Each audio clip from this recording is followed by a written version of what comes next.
Dulu pun saya pun macam tu tau. Kalau saya tunggu mood memang takkan jadi. Balik kerja malah lah penat. Lepas tu boleh pula main phone 2 jam atas katil boleh pula. Tu saya fikir balik. Apa kata kita manfaatkan 2 jam yang kita baring tu kita buat video 1 jam lagi baik daripada tak buat apa langsung. Sebab kita tak boleh ikut mood. Kita perlukan sistem di mana kita tak boleh malas sangat dekat situ. So yang mana yang buat video affiliate, buat video apa-apalah konten ni macam mana nak buat duit boleh boleh kita buat balik kerja terus buat ataupun ambil cuti lah. Yang mana cuti lah, cuti satu Ahad, ambil masa sehari, rekod banyak video, rekod je banyak-banyak. Kemudian edit. Kalau tak edit hari ni, edit esok. Boleh je edit macam tu. So, ni strategi yang saya pakai dan macam mana nak improve ke depan, teruskan. Okay?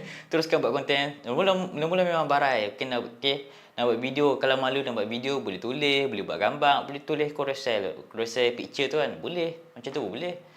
So, yang mana berminat nak belajar macam mana nak konsisten tanpa perlu rajin, boleh dapatkan e-book dekat bio. Okay? Free je. Boleh download.